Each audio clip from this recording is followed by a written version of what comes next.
9, 8, 7, 6, 5, 4, 3, 2, 1. Ignition. And liftoff. Go Falcon, go PSL. Stage 1 propulsion is nominal. Vehicle is pitching downrange.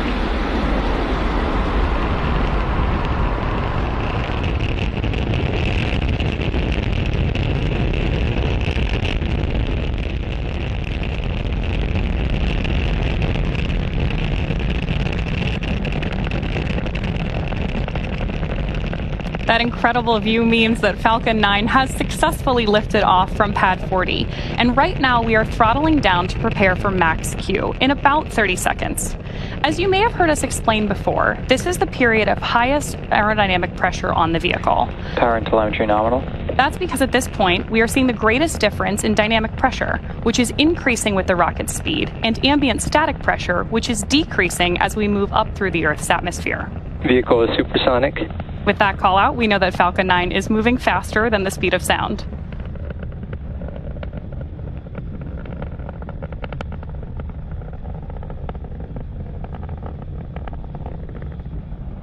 Max Q.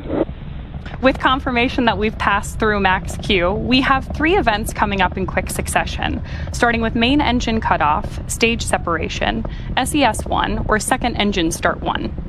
Main engine cutoff, or MECO for short, is where all 9 Merlin 1D engines will shut off to slow down the vehicle in preparation for the next event, stage separation, or stage sep for short. That's where the first stage booster will separate from the second stage.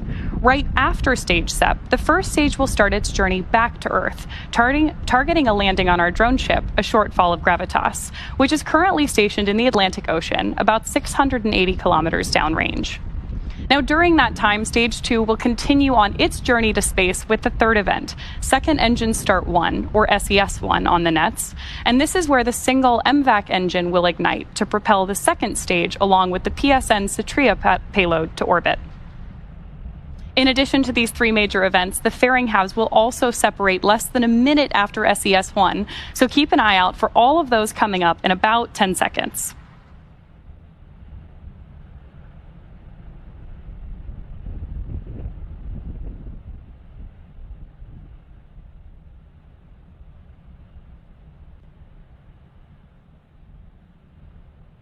Main engine cutoff. Stage separation confirmed.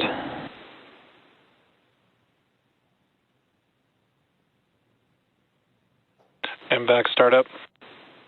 So you heard the callouts there, and you can see on your screen in this great dual view that we have that the MVAC engine on our second stage has ignited. Now, this is the first of 2 second stage burns that we're tracking for this mission. And the first stage on the left-hand side of your screen is coming back to land on our drone ship, a shortfall of Gravitas. Now, we are also expecting fairing deployment. Both vehicles are on nominal trajectories. With that, we know that both vehicles are headed in the right direction. And as I was describing earlier, we are expecting fairing separation in just about 5 seconds.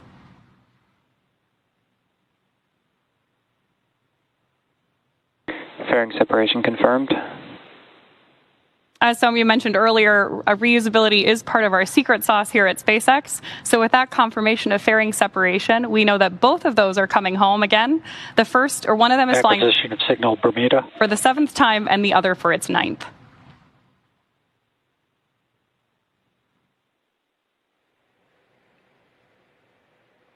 It's now T plus 3 minutes and 55 seconds into today's mission, and we have a great view of Stage 1 on the left and Stage 2 on the right.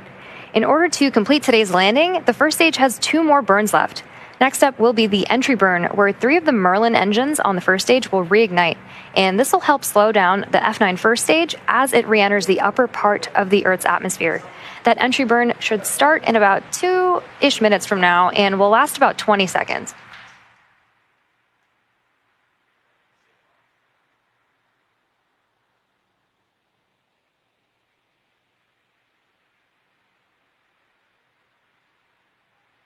You can see 2 of the 4 hypersonic grid fins that are positioned near the base of the interstage on the booster.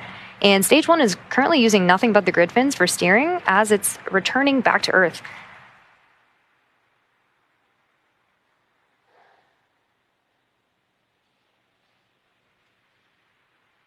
You can also see those little puffs of gas. Those are nitrogen gas bursts for attitude control, and they also help orient the rocket on its way back down.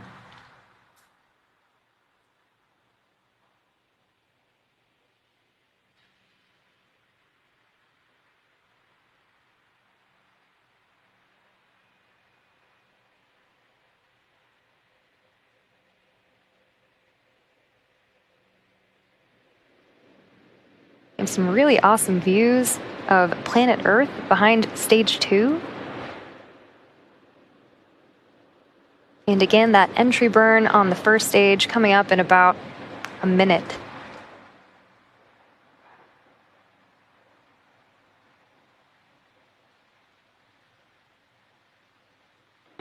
Both vehicles are on nominal trajectories.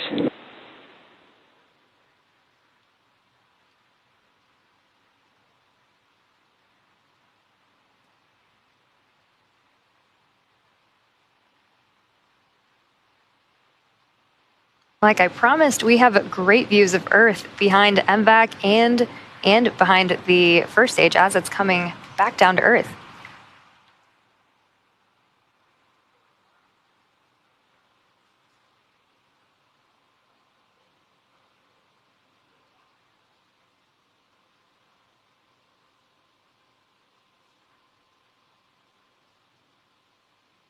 Stage 1 entry burn startup.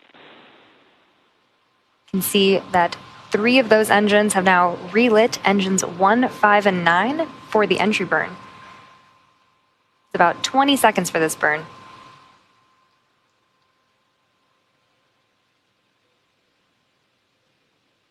Stage 1 entry burn shutdown. Now, with confirmation of entry burn shutdown, we have one last burn before the first stage attempts to land on our drone ship, and Stage 1 FTS has saved. And that is the landing burn. During the first stage landing burn, a single Merlin engine, E9, will relight and slow the vehicle down for its landing attempt on our drone ship, a shortfall of gravitas. As a reminder, the booster supporting today's mission has now flown for its 12th time, having previously supported CRS-22, Crew 3 and Crew 4, Turksat 5B, CRS-25, Eutelsat Hotbird 13G, O3B mPOWER, and 4 Starlink missions.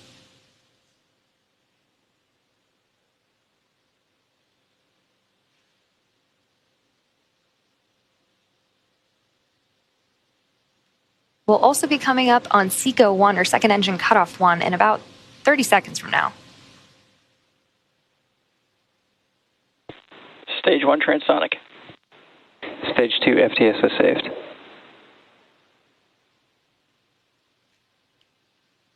can see that MVAC continuing to glow bright orange until SECO 1.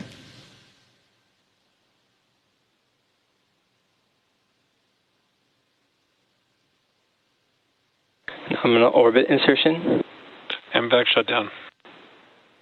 Great callouts for SECO 1 and nominal orbital Stage 1 landing insertion. burn.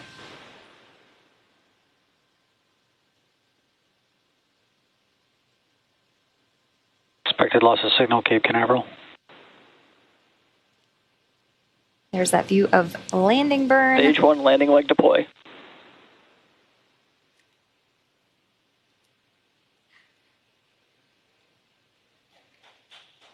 And a great view of landing. This landing marks the 12th successful landing for this particular booster and marks our 201st overall successful recovery of an orbital class rocket. In addition to landing with confirmation of successful second engine cutoff and good orbit, we are going into a coast phase up until the second relight of our MVAC engine on the second stage, which will be followed by payload deploy. Till then, sit tight and we'll see you back here at the T plus 27 minute mark.